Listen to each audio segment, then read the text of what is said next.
how hyped are you for Star Wars? I'm actually more hyped for Last Jedi than I was Force Awakens. Was it the trailer? It was most definitely the trailer. Okay. Mm-hmm. Because I don't know. I saw Force Awakens kind of as not a continuation of the story, but a rebooting of a franchise. I mean, we've seen that done before. Creed was kind of a reboot, redo kind of thing too. Yeah, and you know it's funny you mentioned that because I seen that recently for the first time, and I thought it was really well done the way they did it. And from what I'm hearing now, they're supposedly working on a Creed 2 where he's going to be fighting the son of Drago. Yeah, I don't think they're going that route. I've seen a picture of it. I really hope they don't. I mean, seeing part 1, you'll see that they already kind of set up the fight with him and the guy that went to jail, right, who lost his belt, and now that that Adonis is coming up, he'll be the man. So I think they should go that route. Fighting the son of Drago is just too easy. Yeah, because I mean, okay, you're gonna get revenge for your dad by beating up the son of the guy that killed him. Yeah. So is he gonna kill him? It's like how far do you go with I mean, if he dies, he dies. If he dies, he dies. After all. So. I mean, because I can't see. He has. It's gonna be real cheesy if he's near death and then he doesn't. Punch him again and he just stop fighting. And he does it and he goes, no, I'm not gonna kill him. Yeah. But back to Star Wars though. What do you I mean, it isn't out yet, so we can't spoil anything. What do you think? How do you think this is gonna pan out? What do you think is going with it? How do you think? Because you said you actually hyped about it, the trailer. Well, I think what got me more hype was that we got more than Luke Skywalker just staring at you aimlessly for a couple of seconds. Well, I mean, The Force Awakens was a setup for the new story, so that was a good introduction to it. I didn't mind. What I'm really looking forward to is actually the backstory to Force Awakens. To what really set Kylo Ren off. Where was the rift between him and Luke? I'm also hoping there's more of a backstory to Rey as to why was she left on the salvage planet in a Luke Skywalker kind of way, because traditionally to the books, Han and Leia were supposed to have a set of twins. Right. Yeah, they've already established those books are no longer canon. Yeah, right. Those books are no canon. They once Disney got the rights to it, they reestablished what canon was. Yeah. So I'm interested into seeing what role Rey actually plays with this and where does her Force sensitivity come from? Right, because the Force is strong with her. Right. So, it is strong with her. It is strong. So she descends from someone that had the abilities or something. Right, and now being that the name is The Last Jedi, and of course we all know that's going to relate to Luke because he is the Last Jedi. Well, Yoda said it. He said, I'm not going to say it in Yoda's way, but he said when he dies, the last Jedi you will be, right, will become. So we know technically Luke is the last Jedi. Right. Until, now the Force has awakened and one of them, Rey or Kylo Ren, had the Force in them. So, but that's my thing too, because in the preview it shows Rey asking Kylo for help. And that's a trailer cut. That's a trailer cut. Yeah. But still, if it works out that way, where she actually is talking to him and looking for help in learning the ways of the Force, it's like, okay, so Luke is legitimately the last Jedi, and that's it. And even Luke himself has said the Jedi must end. Right. So, and that's another thing too. We got to find out what he means by that. Yeah. Him saying that. Is he gonna do the ultimate betrayal and right. Take himself out, or is he gonna betray the new alliance? That seems to be the Jedi way. They rather die and become a Force ghost to talk to their apprentice. That's another question I have. Are we gonna see any Force ghosts in this movie? Right. That's what I want to know. And if they do have a Force ghost of Vader, do they go with the original Vader or do they go with Hayden Christensen? Well, I think the Hayden Christensen ghost would be the way to go. I mean, I guess. But do you appeal to the newer Star Wars fans by going with him, or do you appeal to the traditional Star Wars, the original Star Wars fans? You don't want to see a burnt up Vader ghost. That's a scary ghost. I'm not saying you don't want to see a burnt up. Well, I'm not saying a burnt up Vader, but I'm saying like the hole in his head and the. I'm saying the Force, the old white dude from the originals. Before they CGI'd Hayden Christensen in. We want to. He is the new Vader. That's the way. Anakin is Hayden Christensen. Okay. That's how I feel. Okay. That is Anakin Skywalker. So if he's gonna be a ghost talking to his I guess that would make more sense anyway, being that he's the one who's actually portrayed Anakin Skywalker. Because they say Anakin died. Vader killed Anakin. Right. So that to me would seem to be the way to go. I would say let Hayden be the clean younger. and I'm also interested into seeing who this Supreme Leader Snoke dude is. That's another. So we got a couple surprises that should be answered in this movie. Who is Rey's, lineage? Who is Snoke? How will, is Luke gonna make it out of this movie alive? There's a few things that. Oh, and also I heard that supposedly Carrie Fisher, Princess Leia, her dog in real life has a cameo in the movie. Her dog? Her dog. Okay. So. And this is pretty much gonna be her last movie as well. I mean, they said they finished all principal photography and filming with her before her passing. Yeah. So this we don't. She may hopefully gets a send off of some sort. Yeah, I hope so. I wanted to see how they do that too. So, look forward to it. That's this week. You already have your tickets. Yeah, I got my tickets already. I'm going Thursday night. You're gonna probably see it before me. Yeah, okay. No spoilers. No, don't worry about it. If you like, and I extend this to anyone, when you see it, email me your own little review. I'll try to compile it or put it out there because you might see it before me. So a 2021 vision at outlook.com. Everyone feel free to chime in as well. Any topics, not just movies or whatever, but for anything. So, you willing to do that? Yeah, no doubt. Quick little camera recording or something. Yeah, I got you. I'll send you something. No spoilers for the first one. No, okay. If you do, I usually wait till afterwards anyway to post it. So, go ahead, feel free to say what you want to say. Okay. I probably won't watch it until after I see it, because I don't want it to be spoiled. I'm a big fan of that, so I don't want to get that out there. But so Thursday night you're gonna definitely see it first. So what do you feel like? Are there any other movies that you're looking forward to in general? Any genres, anything in the upcoming year or so? Cause wrapping up this year, Star Wars is gonna be the last big movie for the year. What about next year? What are you looking forward to? I don't know if it's coming out next year, but the trailer just dropped for Jurassic World. That trailer kind of came and nobody paid it any mind. It was very silent. And I don't understand that. I really don't, because it was actually very well done. And the thing that caught me was Jeff Goldblum. Yeah, he's in the trailer, yeah. Jeff Goldblum's back, and I think that's great. But what is he gonna do? I mean, it might be a cameo. I don't know if it was exactly a cameo, or if he has a bigger role in the movie. But I just think it's cool to have somebody from the original flicks back in. I think whenever you reboot a franchise, it's always cool to see somebody from the original franchise in it. Because it shows that respect to what came before you. Right. So I think that's pretty cool. But yeah, I just think it looks pretty good because it's basically all-out war. They're going back to the island to try to, I guess, save the dinosaurs. Which I find to be crazy because... Why not just leave the island alone? So the interesting thing about it is, if you remember, the scientists took the embryos in the last movie or whatever. Yes, he did. So why are they saving the dinosaurs? So one thing, so they mentioned, she tells Star-Lord, Chris Pratt, that Blue is still on the island. Right. So I get why he would want to go, because Blue, he raised the three raptors, and Blue saved them at the end of the movie. Spoiler if you haven't seen it.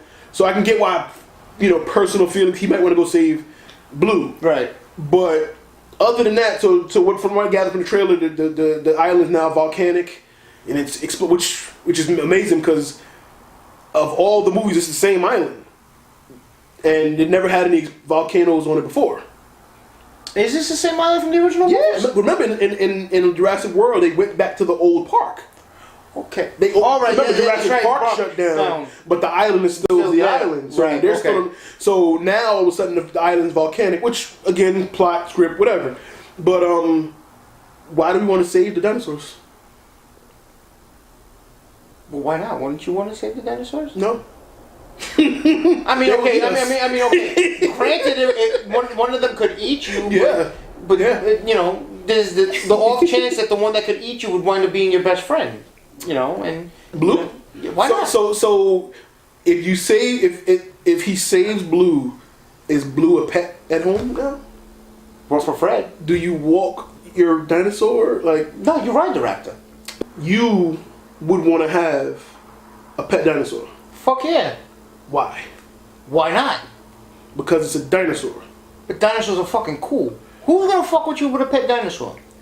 You can't even fuck with you having a pet dinosaur. It's a dinosaur.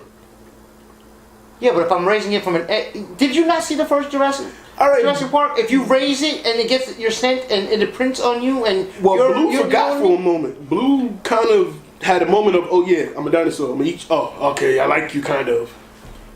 You just hope. Siegfried and Roy. Alright, point me. There you go. Checkmate. Damn. Siegfried and Roy. It always comes back to some white guy. I mean, well, Chris Pratt, you know, he's a white guy. So, yeah, that's true. So, yeah. Siegfried and Roy, yeah, I guess you're right. So I mean, that's my. I mean, I guess not concern, but if anything, the trailer. I'm gonna probably go see it. I'm not gonna make it a top priority, right. But I'm gonna go see it. Right. I mean, I saw Jurassic World. I saw the last one, and it made over $1 billion, which is why the sequel was greenlit and ready to go. It made that much? It was one of those. That was the year when that made $1 billion. Fast and Furious made $1 billion. It was some money making time. I thought they were just making a sequel because like they were contracted to make X amount. It made money. Oh, so I didn't realize it made that kind of money. Yeah, okay. I mean, don't quote me on it, but I think it grossed, you know, a pretty penny. So look at that. Okay. That's why everybody knew, you know, they're gonna make a sequel, you know, for Jurassic World. So what else is coming out that you want to see? I mean, for me, obviously, Infinity War. Oh, of course, without a doubt. Yeah. So 2015, Jurassic World became the first movie ever to gross $500 million worldwide in a single weekend. God damn. So that was just one weekend. So yeah, it definitely went over. Yeah, it definitely went over. Yeah. So and that was worldwide. So that's just America. That's everywhere released. But when it came out one weekend. You mean worldwide? Does it contain to just America? If you got Trump, it's not just America. We are the world. Maybe that song. Oh yeah. Michael Jackson, right. But but I mean, Infinity War, definitely next year. Black Panther, which comes first. You know. But Black Panther, Infinity War. I think that's about it next year. I mean, Han Solo comes out. I'm not too crazy to see that. What else we got? I mean, everything else is probably just, you know, surprise me. There's actually no, I'm bugging. There's a lot of movies that are coming out next year. I can't think of them right now at the top of my head. Those are the top ones. But there's a few movies that look interesting from trailers that I saw.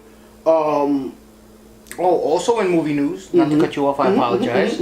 Apparently, Tarantino is going to be involved with the upcoming Star Trek movie. I heard about that. It's going to be R-rated. Yeah, it's going to be R-rated. J.J. Abrams is supposedly producing. And the Captain Jean-Luc Picard himself, a.k.a. Professor X, a.k.a. Sir Patrick Stewart. Yeah, well, he's not doing Professor X no more. Said that he would be on board to be in it if there was a role for him. Interesting. So that would be really interesting to see. Yeah. I just don't know. I don't know if I'm bought into a rated R Star Trek. Not even the rated. I mean, depending on. So it could be a few curses. I never like when they say the movie will be rated R. They haven't even filmed anything yet. Right. If you're just looking to make it rated R, just to make it rated R, I'm already like, if it happens to be rated R because of a scene, some blood, a cut, something like that, fine.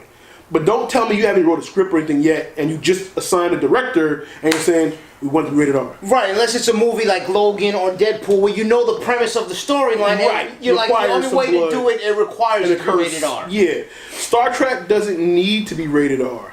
No. And Tarantino is big on dialogue.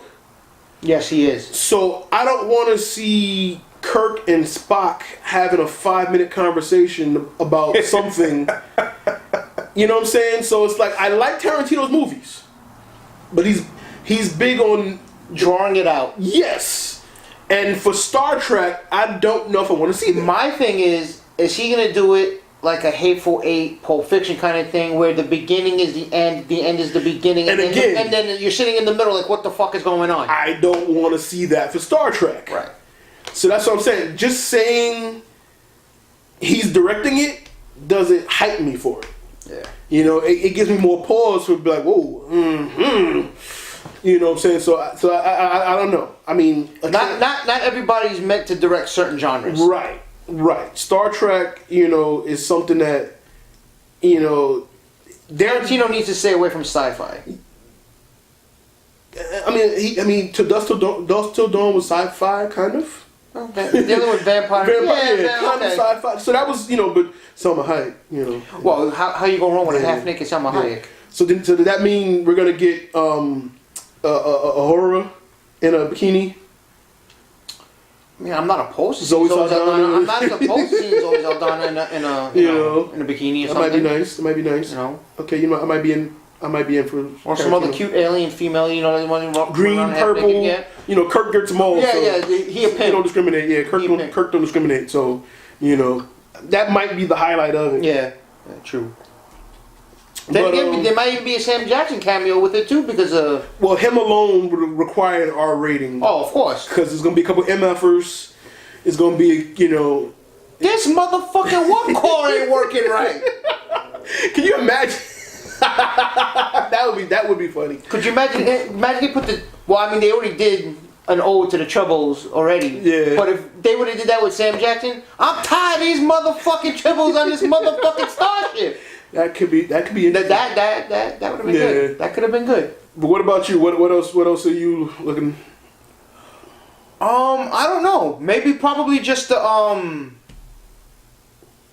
shows that just went to mid-season finale coming back. I think the DC shows were doing really well. Can't say too much for Gotham because I fell off at season 2. Kind of lost interest in that. Did you watch The Walking Dead?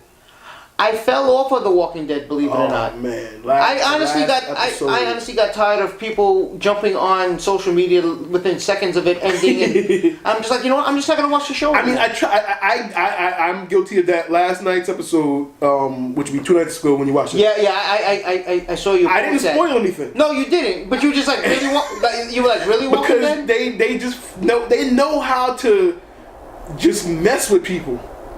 That's what keeps me watching. Somehow, the Walking Dead writers just know how to mess with us, and you know they're like that toxic relationship that you need to stay away from because it hurts. But I keep coming back. So I'm not gonna go into any spoilers on it. But the episode ended, and we're not getting the next episode until February 25th. Oh, good lord, that's a long break. Yes, that's what I'm saying. Yeah, that's fucked up. That's what I'm saying. So they leave us with something very emotional that I may mention next week. I'm going to right now. I'll tell you off air because you haven't seen it for a while, so you know it won't affect you. The last thing I did see was when I don't know. I hope this ain't a spoiler for anybody, but when the tiger was getting eaten by the zombies. Yeah. And you know, I'm not gonna lie, I kind of shed a tear. Simply because the fact that that was a little emotional too. And because it was a tiger, and you wouldn't think a tiger would be getting taken down by zombies. Did you see that whole episode? No, I just saw the part where he was getting taken down. If you see the whole episode, it's even worse. Oh. Because of why he gets eaten by the zombies.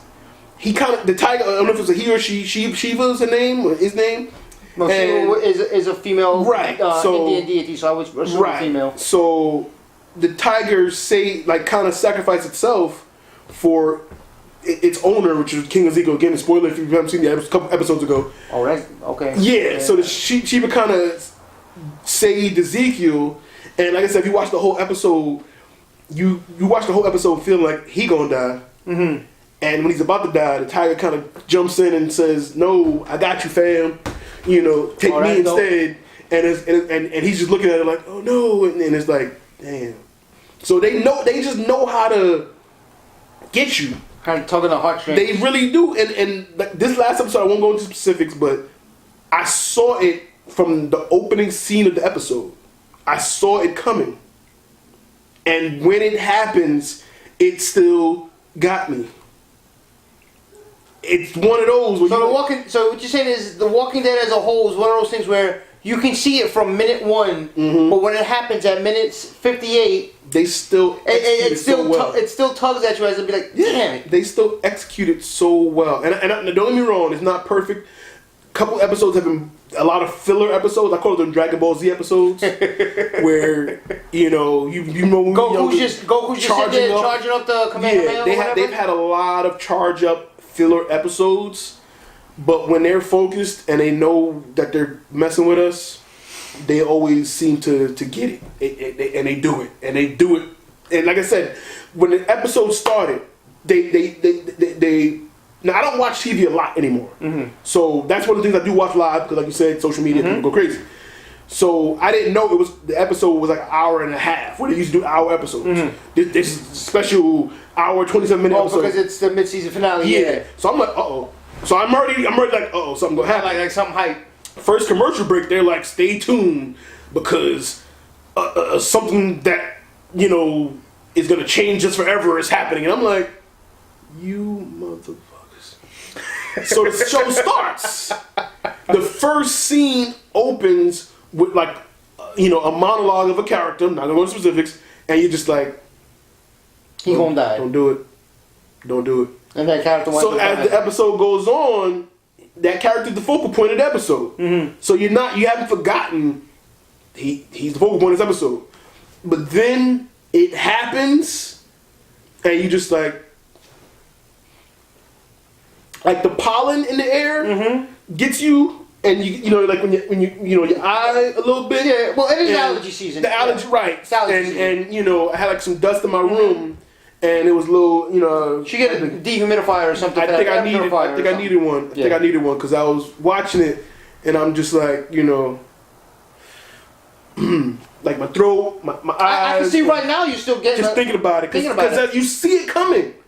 You see it coming, yet. It still got me, but like I said, I don't want to go into specifics because it's still kind of fresh. It just happened. Maybe talk about it later, but and we had to wait 2 months for the repercussions to know, right? Because where it left us is not official. Okay, so yeah, it's still bad. So being that I've left off the show, is it one of those situations where it's like Glenn? Remember did you see when Glenn hid under the dumpster? Yeah. It's that. Okay, that's what I was referencing. But even that wasn't as bad because they teased us for like 2 weeks. But it happened. 2 months. This is 2 months. Right. Like that happened. Next episode we back like, oh, they ain't gonna talk about it? Y'all gonna do that? Alright, cool. Next episode, yeah, oh, y'all really gonna do this? Oh, there you okay, alright. Cool, 2 weeks. This is 2 months with nothing. Like at least we had another episode with that. This is nothing for that's what we're stuck. Okay.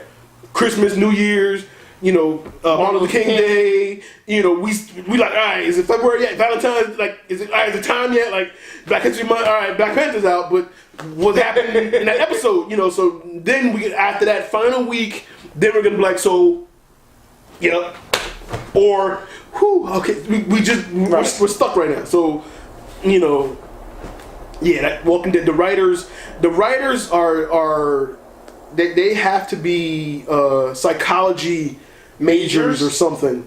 Because certain shows are like that. Yes, and I can tell they have a crew of people that either they do it and they have like what do they call it when they do like the tests? Focus group. The focus groups. They have focus groups, or they just you know, and they see the emotions and they're like, that's it. Because they get it, and like I said, I've been on the fence with recent seasons, and it's just they always find a way to just keep me coming back. She's like, it's that relationship. It's Ike and Tina. Ike was beating on anime, but he made her famous. Yeah. He wrote them songs. That he did. You know what I'm saying? So I think she wanted her name. She was, but it was like, it took a while to Namio Rengekyo and get out of it. But Walking Dead just keeps bringing me back, man. It's alright, man. Don't worry about it. So we gotta wait till February 25th. It's almost there. We're almost there. Yeah. So we gotta wait till February 25th for that. Agents of S.H.I.E.L.D. is going on. There's very few things that I actually watch live on TV. Everything I watch now live kind of is on a break. But yeah, that Walking Dead is the one, right? Yeah, I can see. You seem real emotional about that.